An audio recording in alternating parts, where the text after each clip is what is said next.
আসসালামু আলাইকুম। আজকে আমি সিমাই আর দুধ দিয়ে ভীষণ সুস্বাদু করে মালাই টোস্ট বানিয়ে দেখাবো। এই মালাই টোস্ট খেতে কিন্তু দারুণ টেস্টি হবে। দেখতে যেমন ইয়ামি, খেতে তার চেয়ে বেশি সুস্বাদু হবে। আপনারা বাড়িতে অবশ্যই ট্রাই করবেন। আশা করছি আপনাদের ভালো লাগবে। তাহলে চলুন দেখে নিই। প্রথমে এখানে আমি লাল লম্বা সিমাই নিয়েছি। 200 গ্রাম প্যাকেটের অর্ধেক নিয়েছি। এখন আমি হাত দিয়ে ভেঙে একদম গুঁড়া করে নিব। যে কোনো সিমাই নিতে পারবেন।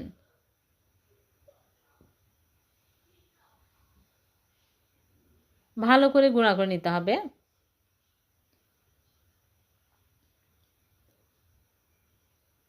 এরকম গুঁড়া করে নিতে হবে। এখন এক সাইডে রেখে দিচ্ছি, আর এদিকে চুলায় একটা প্যান বসিয়ে দিয়ে দিচ্ছি ঘি 1 চামচ।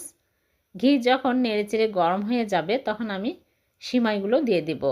দিয়ে চুলার আঁচ একদম লো আঁচে রাখতে হবে, রেখে নেড়েচেড়ে ভেজে নিতে হবে। একদম হালকা আঁচে কিছুক্ষণ ভেজে নিব।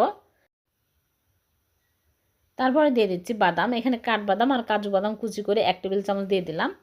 খাওয়ার সময় দাঁতে নিচে পড়লে বেশি ভালো লাগবে। একদম মুচমুচে করে ভেজে নিতে হবে। এরকম যখন মুসমুসে হয়ে আসবে, কালারটা একটু চেঞ্জ হয়ে আসবে, তখন আমি দিয়ে দিচ্ছি কনডেন্স মিল্ক।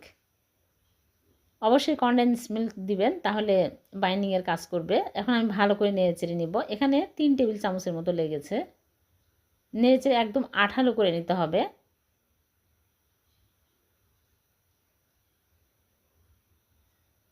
এরকম যখন আঠালো হয়ে আসবে তখনই আমি চুলা থেকে নামিয়ে নিচ্ছি। নিয়ে একটা সার্ভিং ডিশ নিয়েছি, এই ডিশে ঢেলে নিচ্ছি।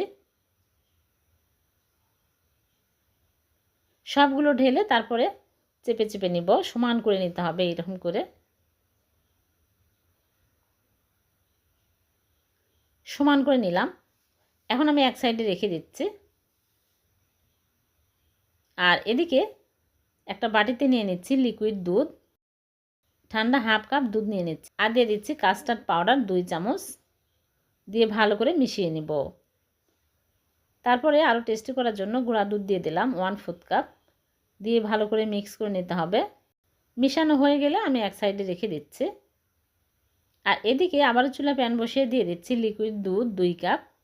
এখানে ঘন দুধ দিতে হবে। তারপর আমি ভালো করে নেড়েচেড়ে জাল করে নিব। বলক উঠে আসলে এর মধ্যে চিনি দিয়ে দিব 1/3 কাপ। চিনি দিয়ে আমি নেড়েচেড়ে কিছুক্ষণ জাল করে নিব। একটুখানি ঘন করে নিতে হবে। তারপর এখানে আমি কাস্টার্ডের মিশ্রণ দিয়ে দিচ্ছি। কাস্টার্ড যদি হাতের কাছে না থাকে তাহলে চালের গুঁড়া 2 চামচ আর জর্দা রং সামান্য পরিমাণে দিয়ে দিবেন, তাহলে কালারটা অনেক সুন্দর আসবে। আর চালের গুঁড়া দিলেও ঘন হয়ে আসবে, খেতে ভালো লাগবে। এখন আমি অনবরত নেড়েচেড়ে নিব। নেড়েচেড়ে একদম ঘন করে নিতে হবে। দেখুন মালাইটা এরকম ঘন হতে হবে। এখন চুলা থেকে নামিয়ে আমি সাথে সাথে সেমাইয়ের উপরে দিয়ে দিচ্ছি। সবগুলো উপর দিয়ে এরকম করে দিয়ে দিব। এখন উপর দিয়ে আমি বাদাম কুচি দিয়ে সাজিয়ে নিচ্ছি। না বানিয়ে না খেলে কিন্তু বোঝাই যায় না। নর্মাল ফ্রিজে রেখে দিয়েছিলাম, ঠান্ডা হওয়ার পর বের করে নিয়ে আসলাম। এখন আমি কেটে নিচ্ছি। কেটে আপনাদেরকে দেখাচ্ছি কতটা মজার হয়েছে। যতগুলো সিমাইয়ের ডেজার্ট খেয়েছি সব থেকে বেশি মজার হয়েছে আজকের এই ডেজার্টটি।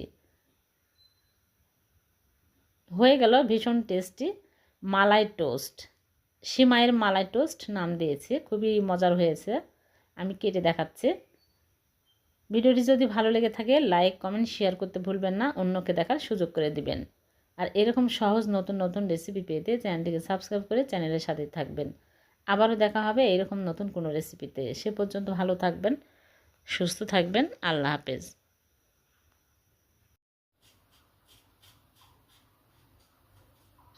ওই পিছিয়ে আর